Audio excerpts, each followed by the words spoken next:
জয়প্রকাশ দা, সুকান্ত মজুমদার বলছেন যে এসআইআর নিয়ে যে রাজনীতি করা হচ্ছে, চক্রান্ত করছেন মমতা বন্দ্যোপাধ্যায়, রাজ্য সরকারের অফিসাররাই কাজ করছেন এবং তার সঙ্গে রয়েছে আইপ্যাকের টিম। উনি কোনো প্রমাণ দিতে পারবেন? এইসব মিথ্যে কথা বলছেন আর মিথ্যে কথা আপনারাও প্রচার করছেন। আপনাদের কাছে কি কোনো প্রমাণ আছে?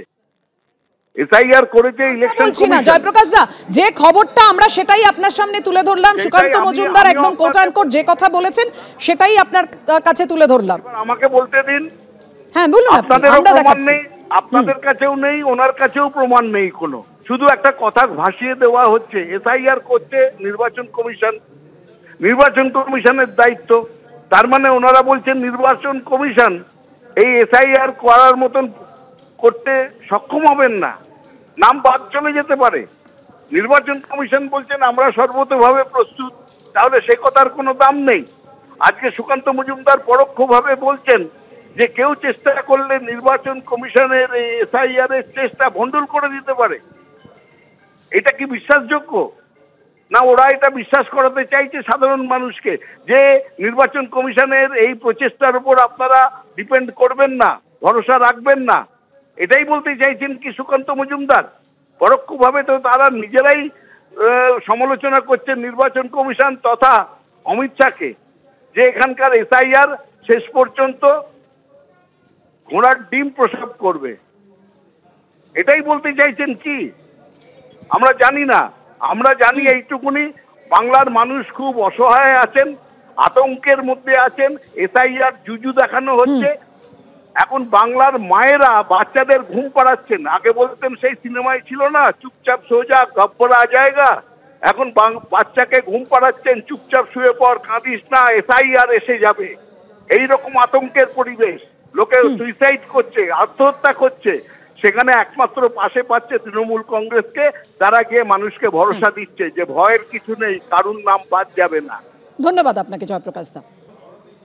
এসআইআর নিয়ে চক্রান্ত চালাচ্ছেন মমতা বন্দ্যোপাধ্যায়, সাবধান। এভাবেই সাবধান করে দিলেন সুকান্ত মজুমদার। তিনি বলছেন মমতা বন্দ্যোপাধ্যায় এসআইআর নিয়ে চক্রান্ত চালাচ্ছেন এবং তিনি অভিযোগ করছেন রাজ্য সরকারের অফিসারদের দিয়ে এই চক্রান্ত চালানো হচ্ছে। আমলাদের সঙ্গে আইপ্যাক, হিন্দুদের নাম বাদ দেওয়া হবে। এসআইআর নিয়ে তৃণমূলের চক্রান্তের অভিযোগ করেছেন সুকান্ত মজুমদার।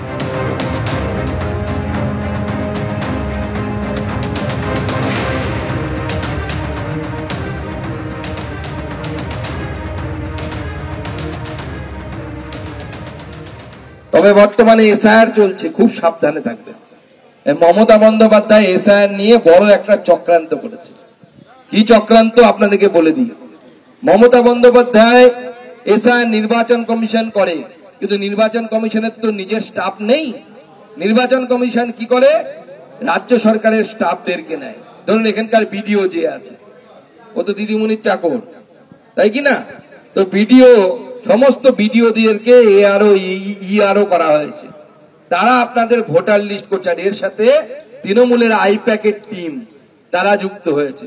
এদের টার্গেট কি হয়েছে? এদেরকে টার্গেট দেওয়া হয়েছে প্রতি বুথ থেকে 10 জন 15 জন হিন্দুর নাম কেটে বাদ দিয়ে দিবে। এমনি বাদ দিয়ে দিবে, কারণ নির্বাচন কমিশন তো এদেরকে দিয়ে কাজ করাচ্ছে। কিন্তু আপনারা বিজেপির কর্মীরা, বিজেপির যারা সাপোর্টার আছেন, তারা সবাই সজাগ থাকবেন। একটা হিন্দুর নামও বাদ দেয়া যাবে না। এবং ভারতবর্ষে হিন্দুর নাম যদি বাদ চলে যায় তাহলে ভারতবর্ষ থাকবে না। এই ভারতবর্ষ হিন্দুর পুণ্যভূমি। এই ভারতবর্ষকে হিন্দুরাই রক্ষা করবে, অন্য কেউ রক্ষা করার জন্য এগিয়ে কোনো আসেনি, আসবেও না। অর্থাৎ সবাইকে সাবধান করে দিয়ে সুকান্ত মজুমদার বলছেন যে এসআইআর এর নামে তৃণমূল চক্রান্ত চালাচ্ছে এবং সেই কাজ করছে রাজ্য সরকারের অফিসাররা। আর তৃণমূলে আইপ্যাক এর সঙ্গে যুক্ত রয়েছে, রাজ্য সরকারের অফিসারদের সঙ্গে যুক্ত রয়েছে আইপ্যাকের টিম। যে অভিযোগ করছেন সুকান্ত মজুমদার, তিনি অভিযোগ করছেন এসআইআর নিয়ে তৃণমূলের চক্রান্তের। আমলাদের সঙ্গে আইপ্যাক রয়েছে, হিন্দুদের নাম বাদ দেওয়া হবে।